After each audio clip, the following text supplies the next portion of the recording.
The first budget proposal under the Daejeon administration is struggling to be put to a vote at a plenary session as we come on air, with the ruling and opposition lawmakers failing to narrow their differences.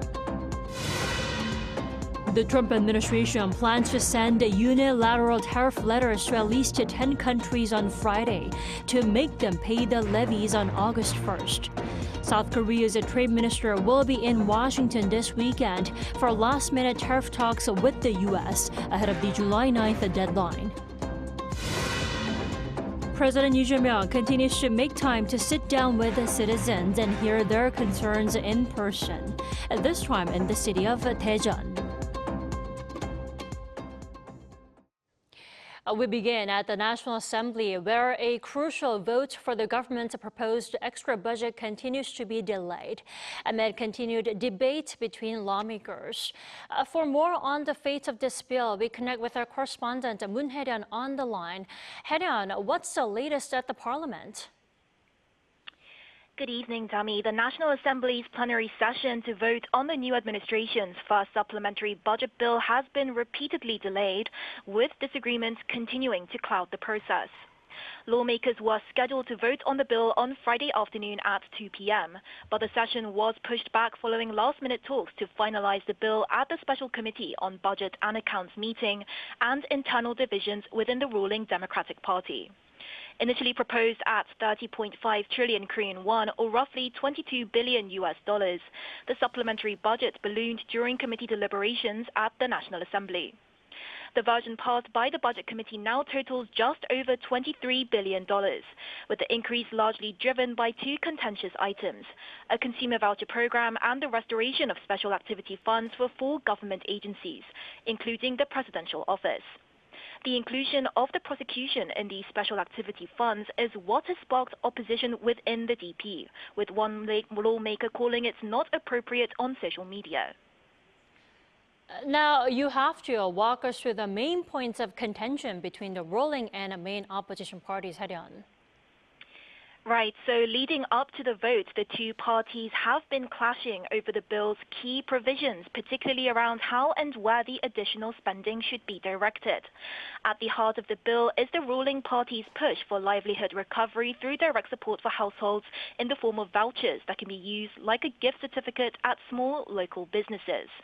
Depending on income, Korean citizens in the capital region will receive between 150,000 and 500,000 won, while those living outside the capital region will receive more. The DP emphasized the urgency of passing and executing this in order to boost domestic consumption and help people's livelihoods. Another major point of contention was the reallocation of special activity funds for the Presidential Office. The DP proposed restoring the funds, which are typically used for confidential or discretionary purposes, a move that drew sharp criticism from the PPP. Opposition lawmakers called this move hypocritical, given that the DP had previously slashed the same budget when in opposition. But the DP holds a majority in the National Assembly and can push the bill through on its own without the opposition People Power Party's backing, which is what is expected to happen after the PPP declared earlier today that it would be abstaining from voting. And I'm also just hearing now that the plenary session is due to begin at 8:40 today. And that's all I have for now, so back to you, Tammy. All right, it's looking to be a longer night than we all thought. Hae-ryun, thank you for that wrap-up. Now, in other news, President Lee Jae-myung is stepping up efforts to engage with the public, holding a town hall meeting in South Korea's central region today after last week's stop in Gwangju City. Our top office correspondent, Song Yu-jin reports. The second stop of President Lee Jae-myung's town hall series was the central city of Daejeon on Friday, often called the nation's science capital. Going well past the scheduled hour, President Lee listened to residents share their concerns about debt relief and science and technology policy. Small business owners and the self-employed talked about ways to recover after years of hardship brought on by the pandemic and a sluggish economy.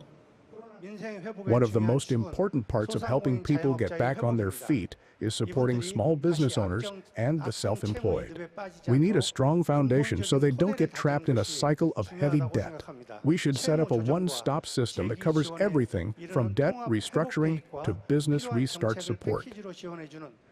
President Lee took the time to outline his administration's plan to cancel long overdue debts for low-income earners and small businesses, which has been raising eyebrows over fairness. 빚을 지면 신용불량되죠. 사회적으로 보면 정상적인 경제 활동 못하는 상황이 발생합니다. 그러면 손실이죠. 정부 입장에서 보면. 그래서 이런 걸 그냥 방치하는 게 과연 옳으냐. The discussion then turned to revitalizing science and technology, areas the government sees as critical to national competitiveness. For researchers, it takes a long time to even start a career. Most jobs are temporary contracts, and honestly, the salaries are much lower than people think. Taking note of each speaker's comments, President Lee stressed the need to foster meaningful research.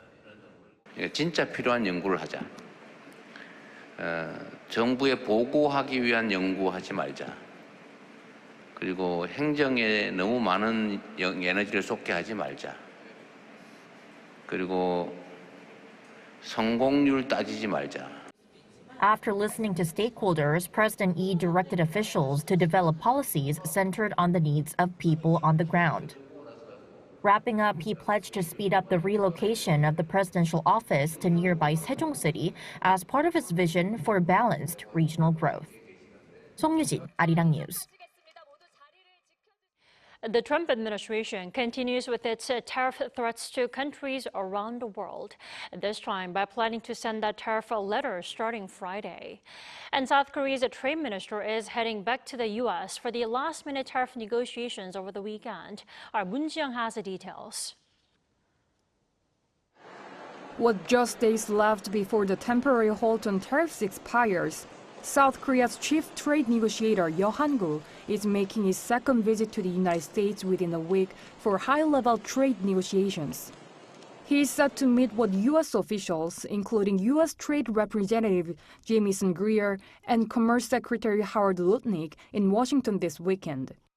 This marks a swift follow-up to his previous talks last week, during which he emphasized Seoul's commitment to good-faith trade discussions with the Trump administration. Speaking at a plenary session of the National Assembly on Friday, Yeo indicated that he would actively consider requesting an extension from the U.S. side, depending on the progress of the negotiations. He further articulated South Korea's negotiating stance. We will conduct negotiations pragmatically, prioritizing national interests, with the aim of reaching a mutually beneficial agreement between South Korea and the U.S. Our goal is to pursue a complete exemption from reciprocal tariffs and all product-specific tariffs, ensuring that we are at least not disadvantaged compared to competitor nations. Furthermore, in the industrial and energy sectors, we will establish a strategic cooperative relationship between our two countries. This comes amid growing tariff pressure from the U.S. So we're going to start sending letters out to various countries starting tomorrow. We'll probably have 10 or 12 go out tomorrow.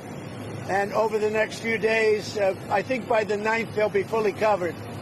And they'll range in value from maybe 60 or 70% tariffs to 10 and 20% tariffs. Yeo stated that high-level and working-level negotiations would be conducted intensively to swiftly conclude the talks, thereby leaving open the possibility of additional negotiations. Moon Ji-young, Arirang News.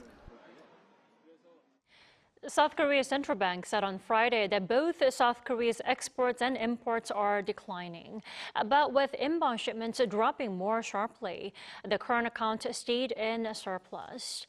However, exports are expected to take a bigger hit soon when new tariffs kick in. Our Kim Do-yeon reports. South Korea's current account remained in the black in May for the 25th consecutive month, logging a current account surplus of $10.1 billion. According to the Bank of Korea on Friday, the figure is nearly double that recorded in April, possibly due to a slower rise in oil prices and the reduced imports. The central bank added that while this was the third largest surplus on record for the month of May, exports fell for the first time in 4 months as autos and steel struggled under U.S. tariffs. The goods account surplus widened from the previous month as imports decreased more sharply due to falling oil prices than exports, which saw declines mainly in non-IT products. Specifically, the goods account recorded a $10.66 billion surplus, although exports decreased by 2.9% to $56.93 billion, as imports decreased by a larger margin of 7.2% to $46.27 billion compared to last year. When both declined, it could be a sign of recession, but the BOK explained that this was not a domestic issue. Regarding the falling exports, when U.S. tariffs come into effect, the results will be clearer, especially with certain export items that South Korea relies on. In the case of automobiles, the impact is expected to become more pronounced in the second half of the year. As local production expands, exports from Korea to the U.S. could decline to some extent. Meanwhile, from January to May this year, the cumulative current account surplus stood at $35.11 billion, up $8.05 billion from the same period last year. Kim Do-yeon, Arirang News.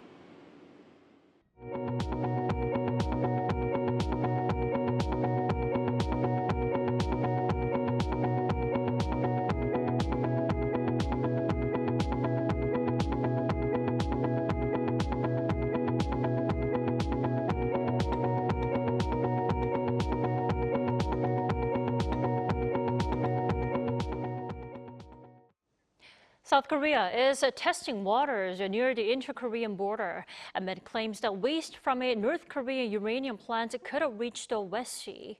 Now, inspectors collected samples Friday from 6 sites around Gangado Island in the West Sea. Scientists will spend 2 weeks analyzing them for uranium, cesium, and heavy metals before releasing their results. Officials say monitoring will also expand to other estuaries close to North Korea. The tests follow reports from a satellite analyst claiming waste from the Pyeongsan uranium plant may have leaked downstream. Now, similar concerns surfaced back in 2019, but tests showed no major contamination. If you're in Korea, you might have come across these small black insects that fly around as a pair, which is why they're named Lovebugs. Now, they've been around for the past few years, but their return has been especially unwelcoming this summer, with its worst seasonal surge in the number of Lovebugs. Our Park Hyo-bin tells us more. Hiking trails covered with black bugs.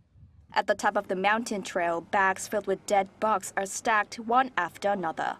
They're called Lovebugs, and they've been appearing in massive numbers across South Korea's capital region every summer in recent years.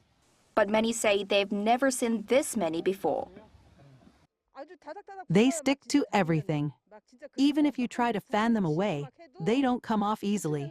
There were just so many. I literally couldn't walk around without doing this. This year has been just unbelievable. Here I'm standing on Gaeangsan Mountain, and as you can see, there are Lovebugs all over my clothes. And over here, these are their dead bodies. There are several theories behind the surge, but experts point to climate change as a key factor. Although it's monsoon season, we've had little rain this year, which is a possible sign of climate change. Typhoons have missed Korea and brought heavy rainfall to southwestern China, causing years of flooding there. That may have driven the bugs to migrate naturally into Korea. Though they cause some discomfort, Lovebugs are actually considered beneficial insects, making aggressive extermination efforts difficult to justify. Lovebugs actually play a beneficial role in the ecosystem by serving as food for other species and helping decompose organic matter. They don't bite or spread disease. But when they appear in large numbers like this, people tend to see them as pests. Instead of using chemical pesticides, local governments are turning to eco-friendly control methods. Some municipalities are using LED lights to lure the bugs away from populated areas, while others deploy fire trucks to spray water and kill them. Authorities are also collecting the insects by hand and using sticky traps to reduce their numbers. Experts say the bugs tend to swarm most intensely until mid-July, after which their numbers decline. But they also warn that these seasonal invasions are likely to continue. Given recent climate patterns, these outbreaks are very likely to continue. The areas where lovebugs appear may shift, but the phenomenon itself is expected to persist for the time being. As lovebugs return each year in greater numbers, balancing ecological value with public discomfort is becoming a growing challenge for local governments and residents alike. Park Hyubin, Arirang News.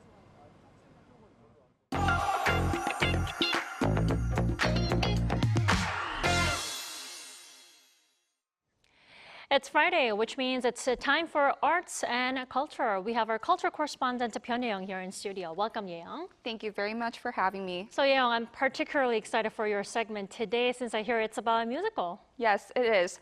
So I recently went to Daegu for the 19th Daegu International Musical Festival, which is the largest musical festival in Korea. And even though the weather was really hot there, what I saw and experienced made the trip completely worth it. Let's take a look together. This summer, Daegu once again transforms into a stage. Korea's largest musical festival, the Daegu International Musical Festival, or DIMF, brings creators and audiences together from all over. This year, showcasing 29 musicals from home and abroad. The dress rehearsal for this year's closing performance, Panda, is about to begin. This Chinese production blends dazzling acrobatics with traditional martial arts, a real treat for the eyes. A visual and musical spectacle, Panda tells a heartfelt story about love, coexistence, and the care we owe to nature. It's a piece that's beloved by Korean audiences. This reading performance, part of DIMF's musical incubation program, offers young talents a rare chance to present their work. Some pieces even go on to become full-scale productions with funding and support. I received a lot of overall support from DIMF throughout the production process. But what helped me the most was getting direct feedback from the mentor instructors. That was incredibly helpful in developing and improving the piece. I think the best part of this program is getting to meet great creators, working alongside talented actors, and simply having opportunities like this. For actors like me, that's one of the most valuable aspects. With global success stories like Maybe Happy Ending, DIMF is more than just a festival. As DIMF approaches its 20th anniversary next year, our hope is that musical fans from around the world will come to Daegu. To make that happen, we believe it's essential to connect the festival with tourism. Our goal and also our challenge is to grow DIMF into a truly global musical festival. It's a symbol of what's possible for Korea's creative industry.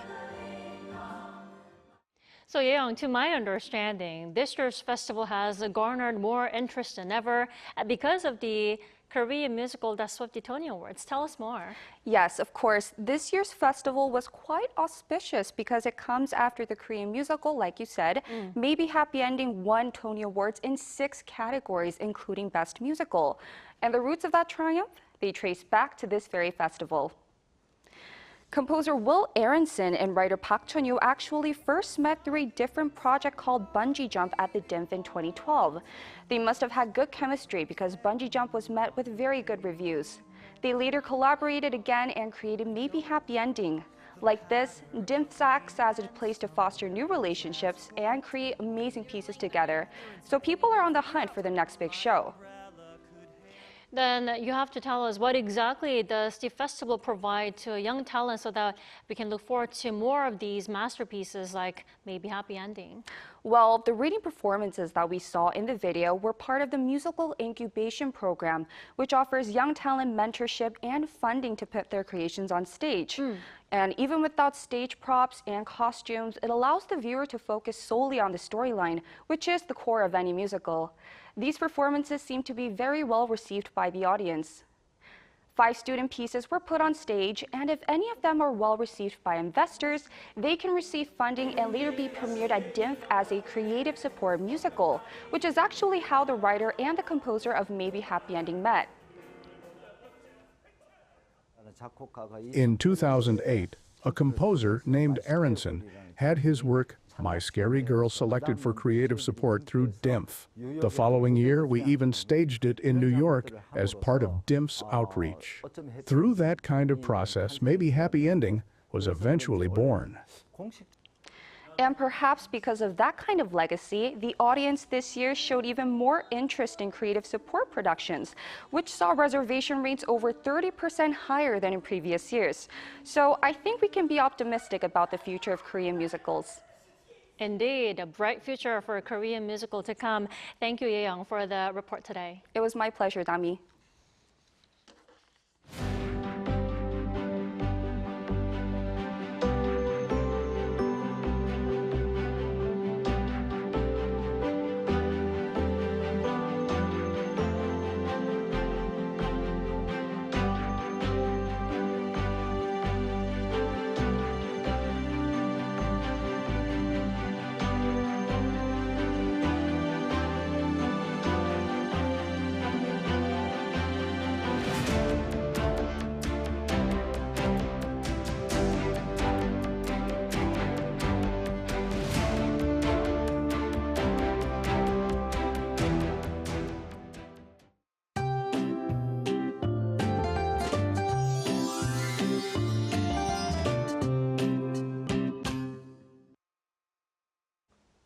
West and Central region still affected by the gridlocked monsoon front. Sporadic rain is falling on northern parts of Gyeonggi-do province and the Seoul metropolitan area.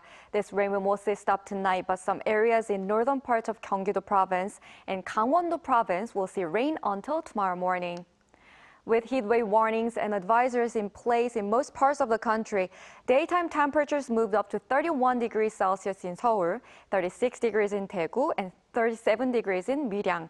Tropical nights and heat waves are expected to get worse next week. Tomorrow morning will be around 25 degrees around the country. Highs will move up to 32 degrees in Chuncheon and Jeju, 36 degrees in Daegu. Occasional rain is forecast in some central and northern parts of the country between Sunday and next Monday. That's all for Korea. Here are the weather conditions around the world.